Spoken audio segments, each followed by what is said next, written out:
Hi there, Social School founder Kelly Doody here, and I'm excited to take you through Facebook Business Suite and specifically audiences, audience manager, and how to create some really powerful saved audiences. We like to call them cold audiences here at Social School because they are that top of funnel awareness and interest generating audience type that is for your cold leads, people that have never heard of you before or that maybe have engaged with you a tiny bit, but not enough to move them down to the funnel to be a warm lead or a hot conversion, as we like to say. So first things first, let's start off in Facebook Business Suite and head on into audiences from there. If you have taken our Social School courses, particularly audience building, paid social, and digital advertising, you'll know that we're big fans of Business Suite. There's so much to be done in there, and not just content generation and organic content, but of course, our paid reach. The tools within this tool are incredible. So first thing we're going to do is head from our home screen in Business Manager into more tools and find our audiences. And we often say, we're going to get bumped into a new tab here, which is Audience Manager. We often talk about the need to regularly revisit your audiences. It's just an absolute must-do piece of your digital marketing strategy. And the reason for that is that they get dusty and they get confusing. And beyond that, as part of your paid reach or promoted post strategy, you're going to want to feel really good and really confident about the posts that you're boosting and the audience who they're perfect for. We can't boost all of our posts to the same people or Facebook will penalize us. It thinks we're spamming the same people over and over, and our paid reach will go down and our results will be lessened across the board. So what we like to do is something called audience cycling, as you've probably learned if you've taken our courses. And this is where we cycle our promoted or boosted posts through a series of strategic audiences, whether that's audiences in different markets, maybe different age brackets, different interests or behaviors, or maybe different stages of the funnel, the hot, warm, cold, which is also really strategic. So we are now in Audiences Manager. As you know, we get bumped around a lot in Business Suite. You always have to be mindful of what page, what ad account, and what ad campaign you're working on, of course. And once you're there, you're going to see one or none or 400 different audiences that you've been working with. And again, I really encourage you to not be married to your audiences here. Don't be afraid to start with a clean slate. We do it every quarter at minimum, and we feel really comfortable and familiar with the audiences that we do have. Why? Because then when we go to use our lazy boost, remember, from the front end of our Facebook page or Instagram account, we can very easily cycle through those audiences that are in our drop-down menu of the front end lazy boost and feel really good about what they are because we've just refreshed them or rebuilt them or revisited them. If you haven't built your audiences properly, it is the fastest way to waste money in Facebook, Instagram, and LinkedIn, TikTok, Twitter advertising. You've got to feel comfortable about who you're targeting and feel really confident in what you're targeting them with. If I could say that 17 more times, I would. So as you can see here, actually before we head into our cold audiences, I'm just going to take you through a quick peek of what we've got. At any given time, we might have 75 active audiences. We also have some retired audiences, which are no longer working because Facebook has changed some of the rules, but don't worry about that. What I'm trying to show you here is that we have this blend of hot, warm, and colds. As you know from our audience building course, when we go into create audience, we get three choices, really, unless we're creating a special ad audience for something a little bit more contentious, like housing or employment or politics. But most of us don't fall into that category. If you do, no problem. Create an audience and you'll see that you just have a little bit less targeting capabilities. You can't segment by gender or age, perhaps. But for most of us, we're creating the generic types of saved, lookalike, and custom audiences that give us all the detailed targeting we want. So the lay of the land and the language is that saved audiences in our world are called cold. We call them cold, Facebook calls them saved. Lookalikes would be your warm and customs are your hot. Get them to the finish line. Hot, aware audiences who know who you are and they want to take action and you want to get them there. Those are our hot audiences. We'll get to those in a minute. So when we're creating our colds, we're in this saved audience world. And if we head on in to that kind of prompt, this is what this video is about, creating some powerful cold and saved audiences. We're going to see that we start really big and broad. And if I was to go ahead and play with my countries, I can see that, well, first of all, in Canada, as the biggest, broadest target, I have 28 million people to reach if I wanted to. Sounds pretty broad. That's a bit of spray and pray. That's not our game. But either way, that's how many active Facebook accounts there are in Canada, which is insane. What if I checked out Australia? And I can see that they're not too far different and not far behind with 20 million active accounts. What about the old US of A? Quite a few more. 260 million. That's the old rule of the 10x effect from Canada to the US. And if given advice from Facebook, when it comes time to speak with a specialist, if you ever get them on the phone, the size of the audiences that they tell us or me to create are gigantic. 10 million, whereas I would say, whoa, no, 1 million is good enough. You have to understand the size of the population you're working with. If you're targeting a tiny town of people for your theater play hitting next month, and there's only 10,000 people that live there, of course you don't have an audience size of 1 million or 100,000. You have an audience potential of 10,000 in that radius, and maybe a few more in the outlying areas, but they're not, 100% of those people are not candidates for what you offer. Hence the billboard technique. We're not billboards. We are strategic, targeted marketers who are practicing the drip method into the right inboxes and the right news feeds, not the billboard on the side of the highway that's trying to reach 100% of the audience when only 5% of those people are candidates for what they're actually selling. So keep in mind that your largest audience size in that cold area of the funnel, which of course is always the biggest because it's the top of funnel, you're stabbing in the dark a little bit, you're reaching as many people as you can before you narrow it down into the warm and hot. It's going to be large, and that's okay. It's just the kind of starting point for all of us. But 26 or 260 million is a little big. The other thing we have to work with here, in fact, if I go back into, I'm just going to put USA back into my country filtering there, and then I'm going to move my way down the page of the very overarching filtering parameters that I have access to while creating a saved or cold audience. And the next thing, if I'm happy with my very large country size target, and of course I could narrow that by state or province, city or town, and then pin drop. And I encourage you to watch our video on micro geo-targeting a pin where we can get within like a building style radius as opposed to a 10-mile or 10-kilometer radius around a city, which is sort of a way too large for some of us. I encourage you to check that out. But in this case, what we've got, again, some generic kind of locational targeting. But if I wanted to, I could target, let's see, Alabama.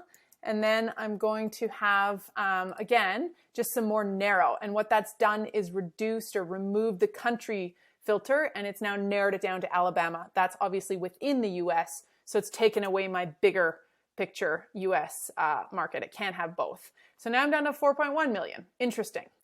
So you get the idea. You can continue to segment that way. Once again, let's go back to USA. So I'm going to leave my age range wide open. I don't ever almost do this in my ads. I usually will have 18 to 24, 25 to 34, 35 to 44, working in those 9 or 10-year age ranges or 5-year age ranges. And only very rarely, if I know my audience is tiny because it's based on website traffic and I haven't had that many visitors to that particular page, or it's based on people that watched my Instagram video for 3 minutes or longer last week. Again, very small audience, so I may let the entire age range go nuts. But in this case, I probably, on a saved audience, would filter it a bit so that, again, I'm not working with tens of millions of people. But let's leave that for now. Age, gender, you get the idea. Ditto for gender and language. Leave them blank or leave them wide open unless you have a reason to filter. But language filtering can be a little bit iffy. Why? Well, let's say I'm targeting people in Mexico, marketers and small business owners in Mexico that were on my website last month, and I want to retarget them with an ad. Well, if I put in that they have to speak English and that's their language, they may have set up their Facebook profile to say that Spanish is their primary language, and thus I would be excluding them from my audience. So unless you really are running an ad in a different language or away from, say, English, or you have a specific reason to target people of a certain language that specify that that is what they speak, I would again leave that open if you can. Okay, now we get to the detailed targeting. This is where in our audience building course, we go deep into, of course, the need to predetermine what interests and behaviors you would like to target. Why? Because otherwise it becomes a gong show. You get in here and you just start adding in every which way and you don't necessarily have a great strategy around it. So we like to come up with 5 to 10 interests that you feel really good about, that you can name accordingly and know that that's your small business audience. This is your figure skating crowd. These are your craft beer lovers. And obviously not all the same or you'd have a pretty weird business. But if you add absolutely everything to it, it can get a bit more tricky. But once again, it depends on how niche your industry is, how small that audience is that you're building and how many people you want in it. You may have to dump a bunch of different interests into it, a bunch of those keywords that we know our audience aligns with, even if it's not a direct correlation to our business offering. They love craft beer. That means they also might like spirits or something like that, patios. Okay, so some homework and research and strategy is important there. Let's just see where we land here and how we go from our 260 million Americans when we start adding some targeting. I'm going to say, and again, we have suggestions here that we can go through, all sorts of really neat ways to prompt us if we haven't done our research beforehand and start to see just how big those audiences are. If I wanted to target technology early adopters, I can see that that had a reach of 8.2 million people in the US. That's crazy. If I want to layer on smart technologies and smart devices, I'm making my audience bigger all the time. I can also, of course, make exclusionary audiences so that my audience shrinks. What do I mean by that? Okay, well, let's say I'm trying to target people who are engaged. Here's something I also really love. When you type in a word, if my Wi-Fi catches up, you're going to get different categories of what that word is on the right side. So engaged, well, Facebook's like, what do you mean? Is it relationship status? Is it interests? Is it behaviors? Is it a demographic? Newly engaged, 1 month, 6 months, 3 year, 1 year. Likewise, if I was to type in marketing, I get marketing as a job title, marketing as an interest, marketing magazine, marketing Inc., whatever. So kind of neat there. You can layer on as you wish. Okay, back to engaged. I apologize. I digress. So if I say that your relationship status is engaged, I've narrowed it down to 4.7 million people in the USA. Wow. It's a lot of people getting married. Now, if I also wanted to target people who maybe they're expats of Greece, sure, why not? What's going to happen is that I'm going to add in, let's see if I can type this in and it'll show up for me. Expat. I'm going to get a few here. People that used to live in Greece. It's going to shrink that down quite a bit. Nope, it didn't do that. That's because I didn't narrow my audience down. So it must also match. Let me just get rid of this guy because it's saying that we have expats from Greece that are also, but we also have people that are engaged, and it just combined those. But instead, I wanted to also match expats from Greece. So anyone who's engaged and they also used to live in Greece because, you know, that's my business and I can totally serve them perfectly. So now we're down to fewer than 1,000 people. Wow. Okay, so I've really just narrowed that down a lot. It might be too small, but maybe I can add in some other things there. People who love flowers, people who, you know, shopping for a wedding dress. Who knows? Maybe I'm an event planner, so I would expand my other interests and behaviors to make it make sense from there. So I hope you get the idea. I'm going to now take you into just a quick look at some of our saved audiences. So I'm going to filter all of my audiences with the word cold because that is how we always label our saved audiences. It's just how we do. I find it easier to label something cold, warm, hot than saved, custom, and lookalike. And, you know, sometimes we even have a lukewarm audience in there. Okay, so I'm going to go to the bottom here because this is where I have some more specific regional cold audiences, whereas at the top you may have seen I have some gigantic ones.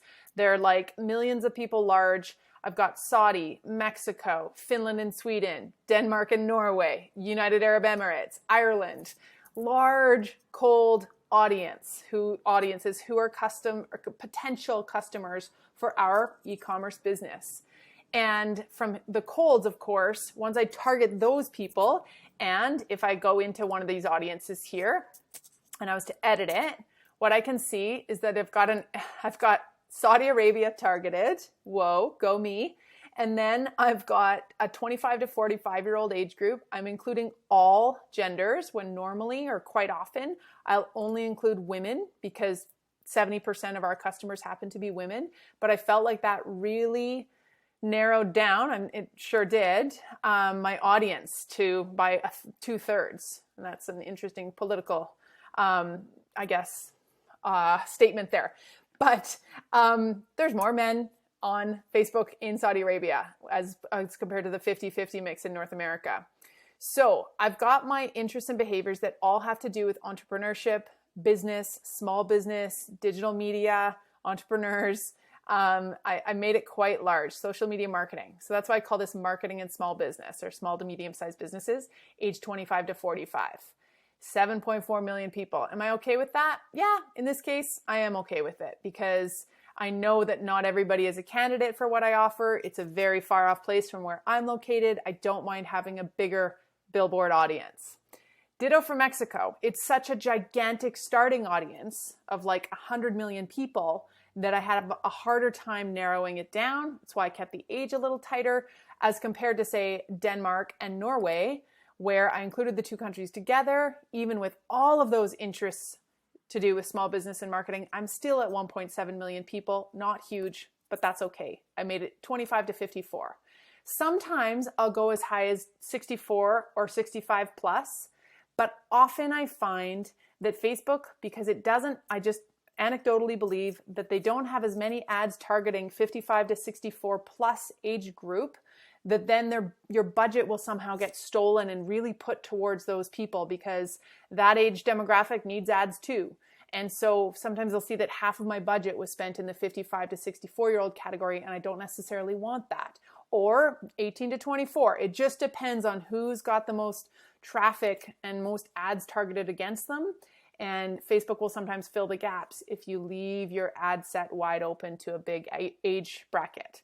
So just something to be aware of and something to watch. And you can see that in the ad performance because you go into the performance of where that ad was served up regionally, what age was served that ad, what gender. That doesn't mean who engaged with it. That's just who saw it.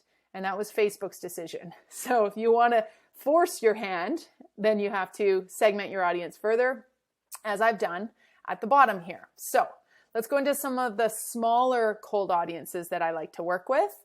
And again, I have these really solidly in place so that when I'm lazy boosting my posts after the fact or from the front end, not in Ads Manager as a campaign, but just as a boosted post right from my feed, I can cycle through these various audiences either regionally or nationally or internationally.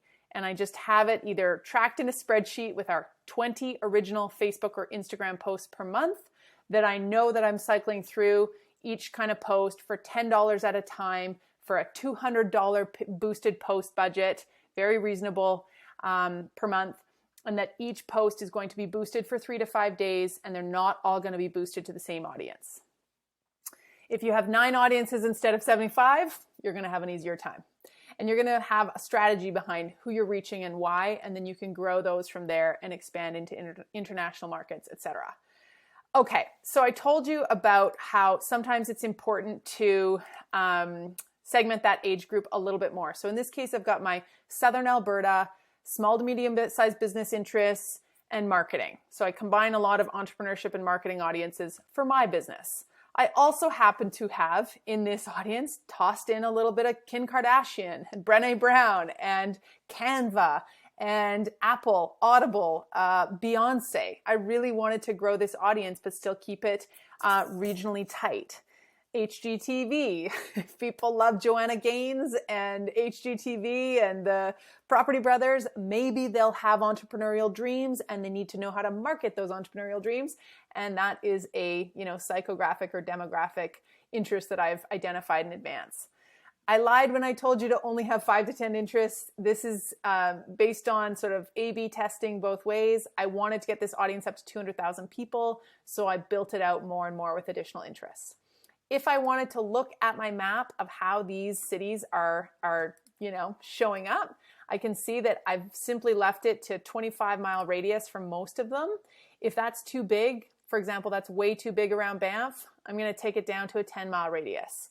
And if I zoom out again, I can see who's overlapping. Is it necessary that I've got such a big radius for, I think that would be no, that would be, what is right south of Calgary? I've got a pin on, it's not Banff or Brooks.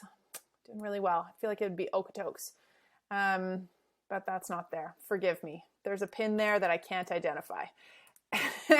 So anyway, if there's some overlap, that's okay, because what you're going to also see when you get to the point where you're using this audience and creating this ad or boosting this post, you can determine, particularly if you're boosting the long way through Ads Manager, you can determine that you don't want your ads to be shown more than once or once per week to the same person. So ad frequency and frequency capping is available to you if you want, but a bit of overlap in your circles is no big deal. What is a problem, however, is audience overlap in your audiences as a whole, because again, if you are running boosted posts to different audiences, but they all happen to overlap with the same group of people, it seems like spam. Let's look at that as an example of our audience overlap tool. If I was to utilize it here for these 2 cold audiences, Southern Alberta, I go up to my little 3 dots and I say show audience overlap. Probably I'm going to have very little overlap because I'm using an age parameter. It's like foolproof. But what if I'm using not that? Let's see if I have one here. I know. I'm going to take these 3 audiences, because this one's got 25 to 59-year-olds, and I'm going to try it that way. Now let's see what kind of audience overlap we have. Well, between my cold Alberta, Saskatchewan, Manitoba, and BC combined audience, of course I've got some overlap with my Alberta small business and marketing 25 to 34-year-olds, but not a ton. Well, 51%. That's not ideal. But either way, sometimes you'll have 90% overlap and you have to be careful. That's not to say that I should delete either of these audiences. I just shouldn't run corresponding ads at the same time, utilizing those audiences. All right, so I hope that helps you in the most sort of basic starting points of setting up our cold or saved audiences. Know that you can do so much here. And the bigger problem is not getting started and building an audience, because I know you can figure that out. It's just recognizing what is an important variable to change. And this is where I encourage you to go back to grade 7 science and remember the controlled variables and the manipulated variable. There was usually just one thing that you changed in that science experiment. And that's what we're doing here. We're experimenting with different audiences and we're trying to get the best reach, the best return on ad spend, and the best results. And then utilize that audience more, or create a lookalike of that killer Edmonton audience for Saskatoon, or see what those people in Australia are doing with your ad and run a similar, or create a lookalike audience of New Zealanders, or whatever it is. So you want to try and, in your top of funnel cold audiences, have a number of factors the same, your controlled variables. In this case, it could be location, age, gender, and then of course you're going to later on determine the budget and duration and ad that you'll be serving them. And maybe your manipulated variable, that one variant, is going to be the interests. So you've got an interests audience, a set of audience interests that's car related, and then the other one is craft beer related, or whatever. Women, men, whatever your variant is.